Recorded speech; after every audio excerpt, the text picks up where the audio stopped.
Hello everyone, मैं सुनील अग्रवाल स्वागत करता हूं आप सभी का ऑनलाइन लेक्चर की सीरीज में। हम पढ़ रहे हैं basic electrical engineering, first year का कोर्स है, राइट, AKTU यूनिवर्सिटी के अंडर में। तो हमने मॉड्यूल 1 ऑलरेडी स्टार्ट कर दिया है। एक लेक्चर हम ऑलरेडी रिलीज कर चुके हैं, लेक्चर नंबर 1, जिसमें कुछ बेसिक डेफिनेशंस के बारे में स्टडी किया गया था। फॉर ए क्विक रिवीजन, अगर हम याद करें कि क्या क्या हमने पढ़ा है लास्ट लेक्चर में, तो हम करंट हमने डिस्कस किया था, पोटेंशियल डिस्कस किया था, पोटेंशियल डिफरेंस डिस्कस किया था, and conductivity, resistivity and also resistance के बारे में थोड़ा डिस्कशन किया था लेक्चर 1 में। ठीक है, तो बेसिक डेफिनेशंस को आगे कंटिन्यू करते हुए लेक्चर नंबर 2 हम डिस्कस करने जा रहे हैं आज। ठीक है, तो सबसे पहले स्टार्ट करेंगे बेसिक्स जो चल रहे हैं हमारे, उसमें करंट के बारे में एक छोटा सा डिस्कशन कर लेते हैं हम। ठीक है, करंट के बारे में, करंट को हम कैसे रिप्रेजेंट करते हैं। अगर हम देखें कि कोई भी कंडक्टर हम लेते हैं, let us say we have a conductor here, this is the conductor A and B. ठीक है, इसमें करंट को रिप्रेजेंट करते हैं। यूजुअली हम क्या करते हैं, करंट को एक एरो से रिप्रेजेंट करते हैं। लाइक इफ वी से कि there is a current flowing from A side to B side, A to B current is flowing, and let us say it is a current of 3 ampere, let's call it 3 ampere. ठीक है, तो 3 ampere जो current flow हो रहा है, naturally यहाँ पर कोई साइन नहीं दिया गया है, तो it means it is understood कि ये प्लस 3 एम्पियर है। ठीक है, जो कि ए से बी की तरफ को फ्लो हो रहा है। तो यहाँ पे इस करंट को फ्लो होने की दो पॉसिबिलिटीज हैं। पहली पॉसिबिलिटी ये है कि एक करंट ए से बी की तरफ फ्लो हो रहा है जो कि 3 एम्पियर का है। सिमिलरली एक और पॉसिबिलिटी यहाँ पर बनती है सेम करंट की। अगर हम इसी सेम करंट को रिप्रेजेंट करें इन द रिवर्स डायरेक्शन, अगर हम इसकी रिवर्स डायरेक्शन कर देते हैं, तो we'll say that the same current is flowing from B to A and the magnitude of this current is -3 ampere. ठीक है, इसका मतलब क्या हुआ कि एरो के साथ साथ हमें साइन पर भी ध्यान देना है। कोई भी करंट को जब हम रिप्रेजेंट करते हैं तो उसको रिप्रेजेंट करने के दो तरीके हो सकते हैं। अगर आप पहले वाले फिगर को देखेंगे तो इसमें आपको दिखाई देगा कि एक करंट ए से बी साइड को +3 एम्पियर का फ्लो हो रहा है, और दूसरा अगर आप देखेंगे तो सेम करंट है, अभी भी सेम कंडीशंस अभी भी एग्जिस्ट करती हैं, लेकिन करंट की जो डायरेक्शन है वो चेंज हो गई है। अब बी टू ए हो गई है, लेकिन मैग्नीट्यूड पहले जो +3 था अब वो -3 हो चुका है। इन दोनों ही केसेस में जो करंट का वैल्यू है वो सिमिलर है। फर्क सिर्फ इतना है कि direction of the current has been changed, right. तो कभी भी जब हम करंट को देखेंगे तो करंट को देखने के साथ साथ हमें उसकी डायरेक्शन एंड मैग्नीट्यूड दोनों चीजों पे स्पेशली ध्यान देना होगा। ठीक है, तो ये करंट के बारे में एक छोटा सा डिस्कशन हमें यहाँ पर करना था कि करंट को हम कैसे रिप्रेजेंट करते हैं। उसके बाद in the similar way voltage की हम बात कर चुके हैं लास्ट लेक्चर में, वोल्टेज या पोटेंशियल की जो बात कर रहे हैं। ठीक है, उसको कैसे रिप्रेजेंट करते हैं। पोटेंशियल डिफरेंस की बात हो रही थी, क्योंकि potential difference is must to flow the current. किसी भी सर्किट में अगर पोटेंशियल डिफरेंस होगा तभी करंट फ्लो करेगा, राइट। एक एग्जांपल के तौर पर आप इसको कंपेयर कर सकते हो, जैसे पानी फ्लो होता है। पानी को फ्लो करने के लिए हमें क्या करना पड़ता है, प्रेशर को बढ़ाना रहता है। ठीक है, प्रेशर को जब तक आप नहीं बढ़ाओगे तब तक पानी का फ्लो होना इम्पॉसिबल है। सिमिलरली जब आप ऊपर से नीचे की तरफ को पानी को फ्लो कराते हो तो पानी का जो एक पॉइंट है वो हायर पोटेंशियल पर होता है, हायर हाइट पे होता है, और जहां से पानी निकल रहा होता है वो लोअर पॉइंट पे होता है, लोअर साइड पर होता है। तो there must be a difference in the potential to flow a current. ठीक है, अगर पोटेंशियल डिफरेंस नहीं है तो करंट फ्लो नहीं हो सकता। ये हम ऑलरेडी लास्ट लेक्चर में पढ़ चुके हैं। हमने देखा है कि एक पोटेंशियल का एक पॉइंट का दूसरे पॉइंट के रेस्पेक्ट में जो वोल्टेज हम कैलकुलेट करते हैं उसी को हम पोटेंशियल डिफरेंस कहते हैं। और दोनों के बीच में कुछ ना कुछ पोटेंशियल डिफरेंस होना चाहिए। कुछ ना कुछ का मतलब है कि मोर देन जीरो वैल्यू होना चाहिए, वेदर इट इज नेगेटिव और it is positive, it doesn't matter. किसी भी साइड में पॉजिटिव या नेगेटिव वैल्यू आएगी तो उसके लिए हमें करंट को कराना है, फ्लो हो सकता है, राइट। तो लेट अस से हमारे पास एक पॉइंट है ए यहाँ पे और एक पॉइंट है बी, इनके बीच में एक पोटेंशियल डिफरेंस है। लेट अस से इस तरह से हम उसको रिप्रेजेंट कर रहे हैं। ठीक है, इसको रिप्रेजेंट करने का मतलब ये हुआ कि ये वाला जो पॉइंट है ये पॉजिटिव है, ये वाला पॉइंट है ये नेगेटिव। ठीक है, यहाँ पर जो बैटरी हमने लगाई है उसके सिंबॉलिक रिप्रेजेंटेशन से हम बता सकते हैं कि ए टर्मिनल हायर पोटेंशियल पर है और बी टर्मिनल लोअर पोटेंशियल पर है। इसका कहने का मतलब क्या होगा, इसका मतलब क्या होगा कि यहाँ पर जो वोल्टेज ड्रॉप है वो ए टू बी हो रहा है, या फिर हम कह सकते हैं वोल्टेज राइज हो रहा है बी टू ए साइड में। दोनों स्टेटमेंट वैलिड है, voltage rise B to A और voltage drop A to B, दोनों केस में ये वैलिड स्टेट है, राइट। तो लेट अस से कि ए और बी के बीच में एक पोटेंशियल डिफरेंस दिया हुआ है हमें, एंड इट इज +5 वोल्ट्स। ठीक है, ए से बी के बीच में एक +5 वोल्ट का पोटेंशियल डिफरेंस है। इसका मतलब क्या हुआ, इसका मतलब ये हुआ कि हमें जो 5 वोल्ट दे रखी है प्लस की, ये है हमारे पास potential of A point that is V A, potential of B point that is V B. इन दोनों के बीच का पोटेंशियल डिफरेंस है हमारे पास प्लस का 5 वोल्ट्स। ठीक है, इसी को आप दूसरे फॉर्म में भी रिप्रेजेंट कर सकते हो। वो कैसे हम करेंगे कि अगर हम इस पर्टिकुलर पोटेंशियल डिफरेंस की डायरेक्शन और पोलैरिटी को हम चेंज कर दें तो कैसा ये बनना चाहिए। लेट्स सी, अगर आप इसको इस तरह से रिप्रेजेंट कर देते हैं अपोजिट डायरेक्शन में, हमने क्या किया, इन टर्मिनल्स को उल्टा कर दिया, हमने ए को नेगेटिव बना दिया, बी को पॉजिटिव बना दिया। तो एज पर द रूल हमारा जो ये वोल्टेज +5 वोल्ट जो था, when A was positive B was negative, in this case it will become -5 volts. ठीक है, ये हो जाएगा -5।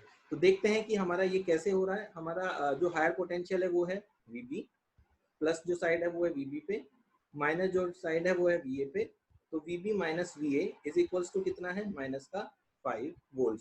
अगर आप इसको साइन को रिवर्स कर देते हैं, यहीं पर इसको उल्टा करके माइनस साइन को अगर कॉमन लेते हैं तो यू विल गेट माइनस का वीबी प्लस का वीए इक्वल्स टू 5, और we can say VA minus VB is equals to 5। तो देखिए आप, ये वाला कंडीशन और ये वाला कंडीशन बोथ आर सेम, दोनों ही केस में एक ही बात हो रही है। तो यहाँ पर वोल्टेज के केस में भी हमने क्या चीज सीखी है, हमने वोल्टेज के केस में ये चीज सीखी है कि एक सिंगल वोल्टेज को रिप्रेजेंट करने के दो तरीके हो सकते हैं। पहला तरीका ये है जिसमें हमने कहा कि ए साइड पॉजिटिव है बी साइड नेगेटिव है and the potential difference is +5।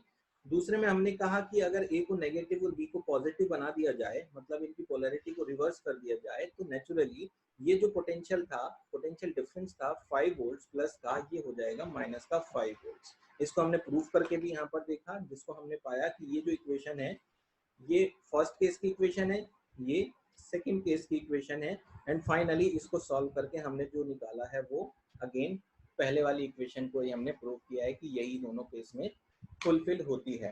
तो it means we can represent currents and voltages in two ways. एक सिंगल वोल्टेज को या एक सिंगल करंट को आप दो तरह से रिप्रेजेंट कर सकते हैं यहाँ पे। तो यहाँ पोलैरिटी के साथ साथ मैग्नीट्यूड के साइन का भी बहुत इंपॉर्टेंट रोल होता है। अगर इनमें से कोई भी चीज मिसिंग है तो हम नहीं रिप्रेजेंट कर सकते कि वो पॉजिटिव वोल्टेज है या किस साइड में हायर पोटेंशियल है या किस साइड में नेगेटिव पोटेंशियल है।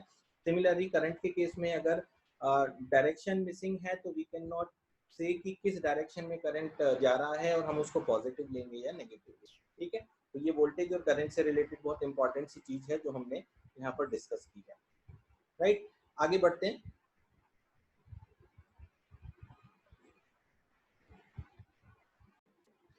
नेक्स्ट जो टॉपिक है हमारा वो है ओम्स लॉ। ठीक है, सबसे पहले ओम्स लॉ का स्टेटमेंट देख लेते हैं कि ओम्स लॉ क्या कहता है। It states that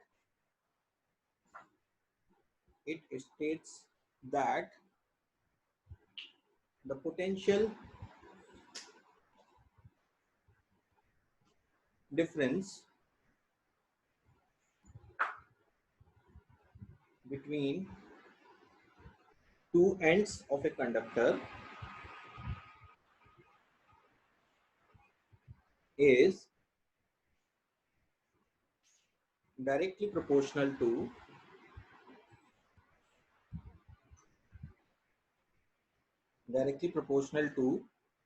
the current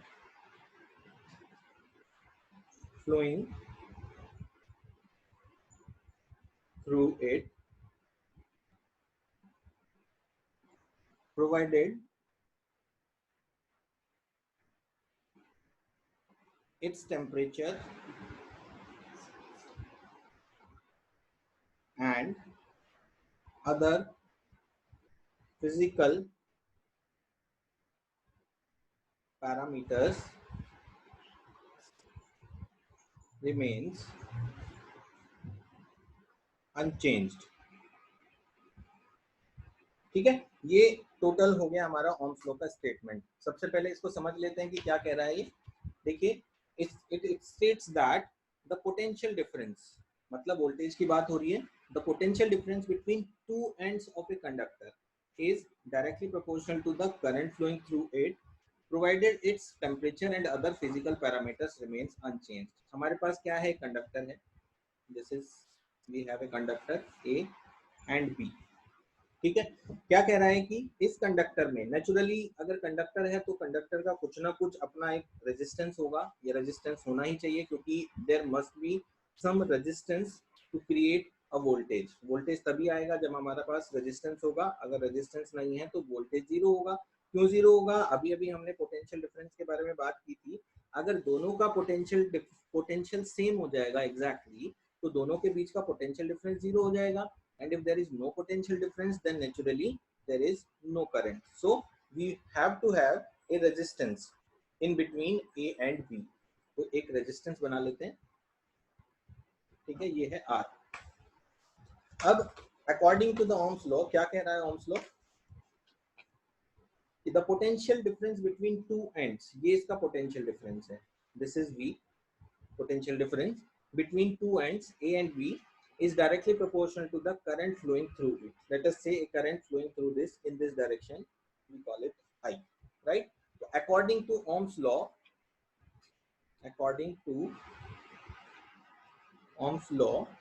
V is directly proportional to I। ठीक है, अगर proportionality constant यहाँ से हटाएं तो we'll say और V is equals to I into R। ठीक है, इसका क्या मतलब हुआ कि किसी भी रेजिस्टेंस के अक्रॉस अगर हम वोल्टेज मेजर करना चाहते हैं, the voltage across any resistance must be equals to the current flowing through this resistance multiplied with the resistance I into R. ठीक है, वी आपका वोल्टेज था ए और बी टर्मिनल्स के बीच में, आई वो करंट है जो कि आर रेजिस्टेंस के थ्रू फ्लो हो रहा है या आप कहें ए बी कंडक्टर में फ्लो हो रहा है, और आर उस कंडक्टर का रेजिस्टेंस है जिसकी वैल्यू है आर। ठीक है, तो voltage in between this A and B terminal is equals to I into R।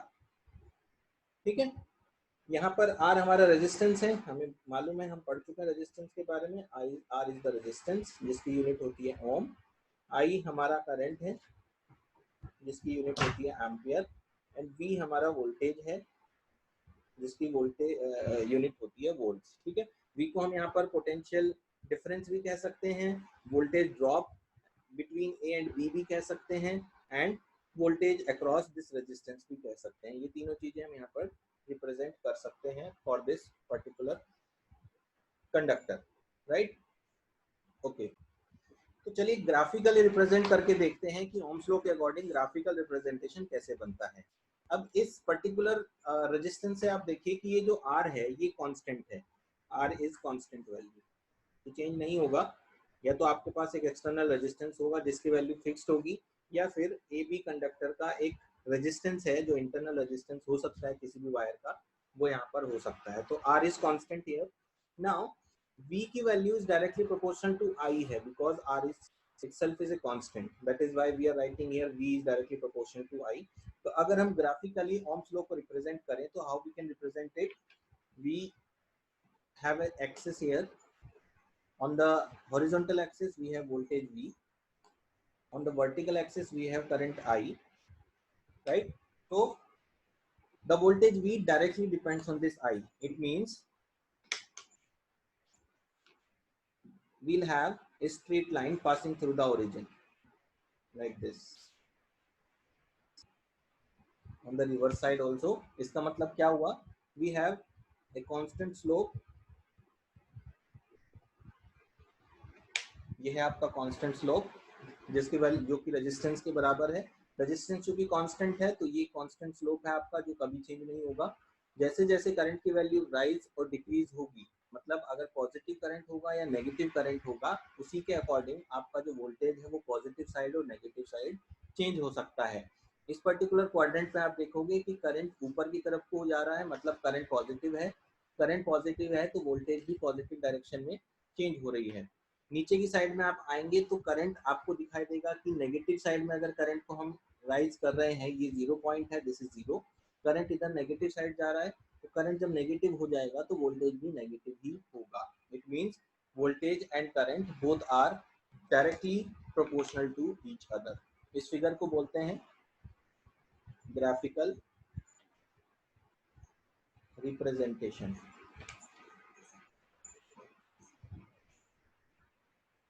Of Ohm's law. ठीक है, ये है आपका graphical representation of Ohm's law. ठीक है, इस रिलेशन से एक और चीज निकल कर आ रही है, R is equals to V upon I। आप देख सकते हैं कि ये जो फॉर्मूला है ये आपका इस ग्राफ में भी फुलफिल हो रहा है। The ratio of V and I is always equals to R, no matter what is the voltage of V, what is the voltage of I, but V और I का रेशो हमेशा R के बराबर होना चाहिए, जो कि एक कांस्टेंट है। इट मींस जैसे जैसे V या I दोनों में से कोई भी एक क्वांटिटी चेंज होगी, उसी के रेस्पेक्ट में दूसरी क्वांटिटी भी चेंज होती चली जाएगी। नेक्स्ट जो हमारी डेफिनेशन है, बेसिक डेफिनेशन, वो है electric power.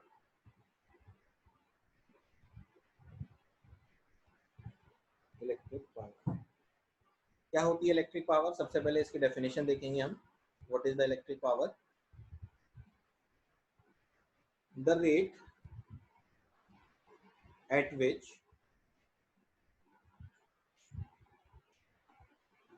work is done in an electric circuit is called electric power। ठीक है, ये डेफिनेशन बनी है, the rate at which work is done in electric circuit is called electric power. अब work done का क्या मतलब है? यहाँ पर वर्क डन से क्या मीनिंग है? हमने देखा था जब हम पोटेंशियल पढ़ रहे थे, तो पोटेंशियल में हमने देखा था कि जब कोई भी बॉडी चार्ज होती है तो चार्ज होने में इलेक्ट्रॉन्स का मूवमेंट होता है, जिसको हमने वर्क डन कहा है। ठीक है, इलेक्ट्रॉन्स का मूवमेंट या तो रिपल्शन होगा या अट्रैक्टिव होगा, दोनों में से कोई भी एक पॉसिबिलिटी है। तो दोनों ही केस में वर्क डन होता है। तो इलेक्ट्रिक पावर को जो डिफाइन किया गया है वो वर्क डन के बेसिस पे डिफाइन किया गया है कि किसी भी सर्किट में जितना भी वर्क डन हो रहा है किसी एक पर्टिकुलर टाइम में, रेट, रेट का क्या मतलब है कि किसी एक पर्टिकुलर टाइम में जितना वर्क डन हुआ उसके हिसाब से इलेक्ट्रिक पावर को डिफाइन किया गया है। मैथमेटिकली अगर देखें तो इलेक्ट्रिक पावर का फॉर्मूला बनेगा, electric power is equals to work done upon time. Time के रिस्पेक्ट में इलेक्ट्रिक पावर को डिफाइन किया है कि कितना भी वर्क डन हमारा इलेक्ट्रिक सर्किट में होगा विद रिस्पेक्ट टू टाइम, उसके हिसाब से इलेक्ट्रिक पावर को हम डिफाइन कर सकते हैं, कैलकुलेट कर सकते हैं। ठीक है, कंसिडर करते हैं एक फिगर को। एक रेजिस्टेंस है, we have resistance R, it is connected in between A and B। ठीक है, and the voltage difference between A and B is V। also current is flowing through it, this is charge Q, or you can say current, charge Q। ठीक है, तो V आपका potential difference है across A B, I current है, Q charge है, charge होता है I into T. ठीक है, T टाइम है सेकेंड्स में जिसमें करंट फ्लो हो रहा है, और R रेजिस्टेंस है ए बी एक कंडक्टर का। ठीक है, या फिर हम कहें कि ए बी के बीच में एक रेजिस्टेंस लगाया है जिसके वैल्यू R है। ठीक है, तो हमें पता है जो वोल्टेज के डेफिनेशन से या पोटेंशियल के डेफिनेशन से हम पढ़ चुके हैं, the voltage V, since we have V is equals to work upon charge, W upon Q। ठीक है, W हमारा वर्क है, Q हमारा चार्ज है। यहाँ से हम W का फॉर्मूला निकाल सकते हैं, W is equals to V into Q, right, where Q is the charge and charge is equals to I into T। ठीक है, जो टोटल चार्ज है T सेकेंड्स में वो कितना है? I into T, right. Definition के अकॉर्डिंग अगर हम देखें तो it will become v into I T, w equals to हो गया v into I T. Now electric power P is equals to, electric power को P से रिप्रेजेंट करते हैं। Electric power P is equals to, we have formula work done upon time means W upon T is equals to, W हमारे पास है V into I T, V into I into T upon T, तो T से T cancel हो गया, we got V into I. ठीक है, तो हमें मिला electric power P is equals to V into I, where V is the voltage, I is the current. ठीक है, तो इसका यूनिट क्या बनेगा, वर्क का यूनिट होता है जूल्स, टी का यूनिट होता है सेकेंड्स, तो we can write as joules per seconds, और we can also have the unit of power as what.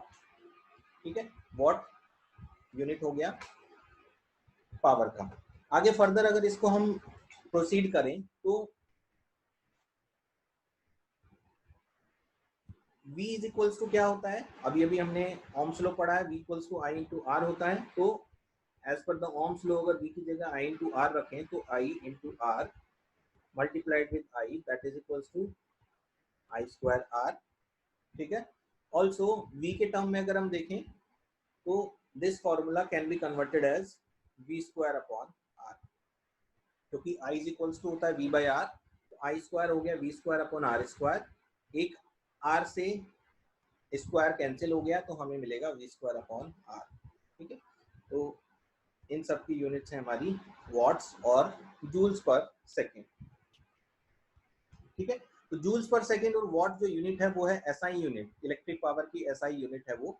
इसके अलावा भी हमारे पास बहुत सारी यूनिट्स, बड़ी यूनिट्स हो सकती हैं, छोटी यूनिट्स हो सकती हैं, डिपेंड करता है कि वोल्टेज या करंट किस यूनिट में है। जैसे हम कहते हैं कि ये जो वॉट है this is also equals to power की, अगर बड़ी यूनिट की बात करें तो 1 kilo watt is equals to होता है 1000 what.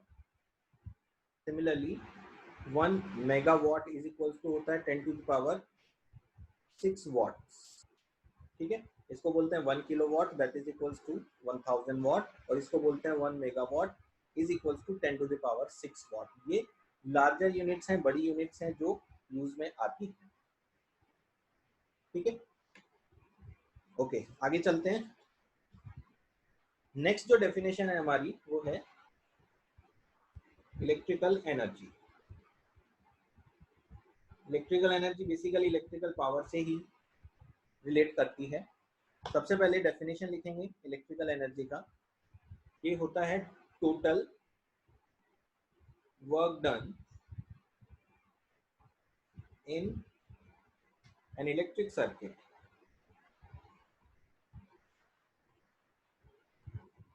is called electrical energy.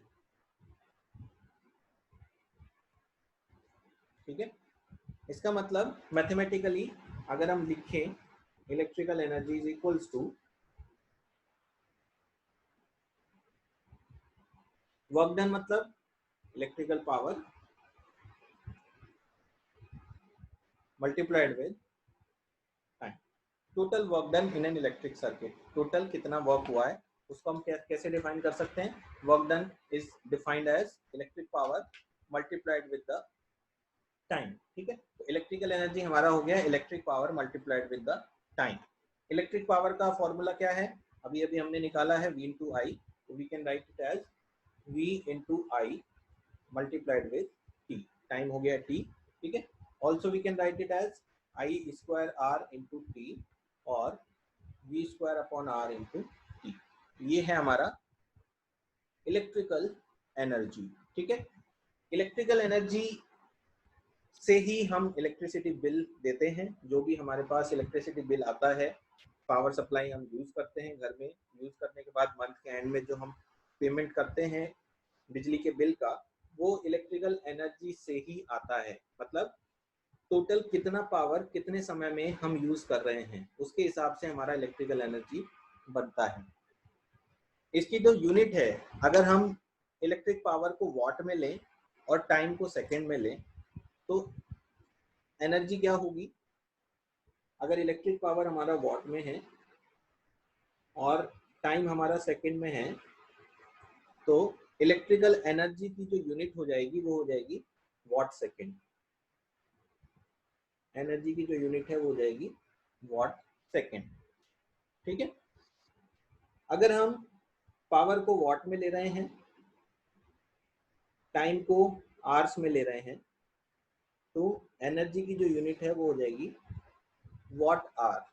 ठीक है, watt hour is nothing but is equals to unit. ठीक है, यूनिट का मतलब जो हम पेमेंट करते हैं बिजली का बिल का वो यूनिट के हिसाब से ही करते हैं। ठीक है, वॉट आवर का मतलब है यूनिट, यहाँ से हम यूनिट में कन्वर्ट कर सकते हैं। नाउ अगर हम इलेक्ट्रिक पावर की जो यूनिट है उसको कन्वर्ट करें किलोवाट में, एक किलोवाट मतलब 1000 वाट, एंड टाइम को लेते हैं आवर्स में, तो एनर्जी की जो यूनिट हो गई वो हो गई kilo watt hour. In short हम इसको लिख सकते हैं kWh। This is nothing but equals to 1 unit. ठीक है, ऊपर हमने जो यूनिट को डिफाइन किया है वो 1 यूनिट नहीं है but a fraction of unit हो सकता है, क्योंकि वॉट आवर की हम बात कर रहे हैं। We can write it as watt hour, but यहाँ पर जब हम वॉट को किलोवाट में कन्वर्ट कर लेंगे तो किलोवाट को जब आर से मल्टीप्लाई करेंगे तो it would be equals to kWh, kilowatt hour, and that is nothing but is equals to 1 unit. ठीक है, इसका मतलब क्या हुआ? 1 यूनिट का मतलब क्या हुआ? सिंपल कि 1000 वॉट का कोई भी अप्लायंस अगर आप 1 घंटे के लिए यूज करते हैं तो 1 किलोवाट आवर बनता है, मतलब 1 यूनिट हो जाता है। ठीक है, सिमिलरली अगर आपके पास कोई फैन है जो 50 वॉट का है, ठीक है, तो 50 वॉट के फैन से 1 यूनिट इलेक्ट्रिसिटी कंज्यूम होने में या 1 यूनिट इलेक्ट्रिकल एनर्जी के लिए कितने आवर उसको चलना चाहिए? ठीक है, तो 50 watt into 20 hour is equals to क्या बन जाएगा? 1000 वॉट आवर और 1 kWh, that is nothing but equals to 1 unit.